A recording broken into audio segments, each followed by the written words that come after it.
নমস্কার বন্ধুরা, অপর্ণাস কিচেনে আপনাদের আবারও স্বাগত। আজকে আমি আবারও হাজির হয়েছি আরও একটা নতুন রেসিপি নিয়ে। খাসির মাংস। খাসির মাংস শুধু বললে ভুল, গোরবাড়ি স্টাইলের খাসির মাংস। বেশি কথা না বলে রেসিপিটা শুরু করি। নিয়েছি 500 গ্রাম খাসির মাংস, আর মশলার মধ্যে শুধু পেঁয়াজ, রসুন, পেঁপে আর কয়েক টুকরো কাঁচা লঙ্কা। এটাকে খুব ভালো করে পেস্ট করে আমি এই মাংসের মধ্যে দিচ্ছি পরিমাণ মতন হলুদ, লবণ, স্বাদ অনুসারে আদা বাটা। হাফ কিলোর জন্য আমি 2 চামচই রেখেছি। দিয়ে দেবো 1 চামচ জিরে গুঁড়ো আর 1 চামচ ধনে গুঁড়ো। ব্যাস, এখানে আমার আর কিচ্ছু প্রয়োজন নেই। এবার দিব সর্ষের তেল। সর্ষের তেলটা একটু পরিমাণে এখানে বেশি দিতে হবে, কারণ এই মাংসটা কিন্তু একটু বেশি স্পাইসি হয়। 4-5 চামচের মতো সর্ষের তেল এখানে দিয়ে দিলাম। রান্নাটা সম্পূর্ণ আমার সর্ষের তেলেই হবে। খুব ভালো করে প্রথমে মাখিয়ে নেব। এবারে তেল গরম করে সেখানে দিয়ে দিলাম হিং আর বড় এলাচ থেতো করে, আর 1 থেকে 2টো তেজপাতা আপনারা দিতে পারেন। প্রথমে এটাকে একটুখানি লালচে হওয়া পর্যন্ত অপেক্ষা করে দিয়ে দেবো পেঁয়াজ কুচি। গ্যাসের ফ্লেমটা কম করে রাখবেন, নইলে কিন্তু তেজপাতাগুলো পুড়ে যাবে। আর বেশিরভাগ রান্নাই গ্যাসের ফ্লেমটা কমিয়ে রান্না করতে হয়, নইলে কিন্তু রান্নাটা পুড়ে যায়, খেতে কিন্তু একেবারে ভালো হয় না। পেঁয়াজটা যতক্ষণ না বাদামি কালার হবে ততক্ষণ আমাকে ভাজতে হবে। গোলবাড়ি আপনারা অনেকেই গেছেন, ঘুরতে গেছেন, বা আপনাদের কলকাতার আশেপাশে অনেকের বাড়ি, যারা এখানে এসে খেয়েছেন। এর স্বাদ গন্ধ কিন্তু একেবারেই আলাদা। অন্য যে কোনো রকমের মাংস বা রেস্টুরেন্টের মাংস বা অনুষ্ঠান বাড়ির মাংস, যেটাই বলুন, সবার থেকে কিন্তু আলাদা এবং একেবারে অসাধারণ খেতে। এটা খাওয়ার পর আপনাদের মনে হবেই একবার না একবার যে কি করে তৈরি করে আর আমরা বাড়িতে এটা কি করে বানাবো। তো আর চিন্তা নেই, আমার এই রেসিপিটা আপনারা যদি দেখেন তাহলে ঠিক এই রকম স্টাইলের মাংস আপনারা অবশ্যই বানাতে পারবেন। এবারে পেঁয়াজগুলো একটু লালচে হয়ে যাওয়ার পরে আমি মাখিয়ে রাখা মাংসটা এখানে দিয়ে দেবো।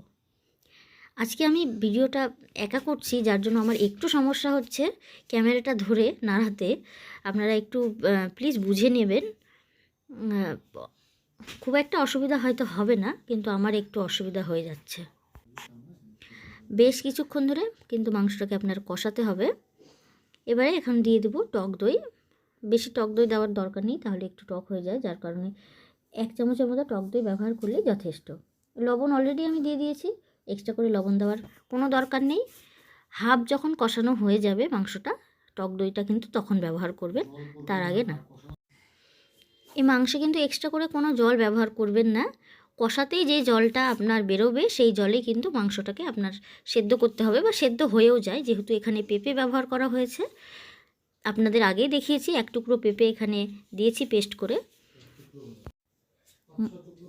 মশলার সঙ্গে যে জলটা ছিল সেই জলটাই কিন্তু এখানে বেরোচ্ছে। এবার ঝালের জন্য আরও একটু লঙ্কা গুঁড়ো ব্যবহার করছি। কাশ্মীরি লঙ্কা গুঁড়ো দেওয়ার দরকার নেই, কারণ এই মাংসের কালারটা একটু ডার্ক, একটু মানে কালচে রঙের হয়, যার কারণে লাল করার কোনো প্রয়োজন নেই। তবে ঝালের জন্য আপনারা লঙ্কা গুঁড়ো ব্যবহার করতেই পারেন, তাতে কোনো অসুবিধা নেই। মাংসটাকে আপনাকে একটু পরপর ঢাকা দিয়ে রাখতে হবে কিছুক্ষণ, আবার একটু পরপর নাড়াতে হবে, কিন্তু নইলে কিন্তু মাংসটা সেদ্ধ হবে না। গ্যাসের ফ্লেমটা এখানে কমিয়ে রেখে ঢাকা দিয়ে দিয়েই আপনাকে মাংসটাকে সেদ্ধ করতে হবে, যেহেতু বেশি জল এখানে ব্যবহার হয় না। দেখতে পাচ্ছেন আমার মাংসটা কত সুন্দরভাবে সেদ্ধও হয়ে গেছে, আর কষানোটাও প্রায় হয়েই এসছে। ব্যাস, কষানো কমপ্লিট।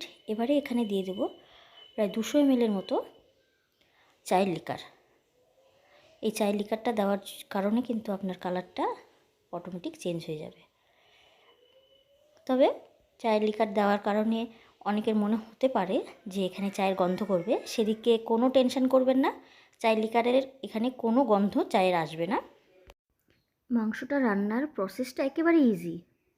শুধুমাত্র মশলার পরিমাপ, মশলা আর কতক্ষণ ধরে আপনি কষিয়ে কষিয়ে মাংসটা রান্না করছেন, এটুকুর মধ্যেই মাংসটার আলাদা টেস্ট হওয়ার রহস্য লুকিয়ে থাকে।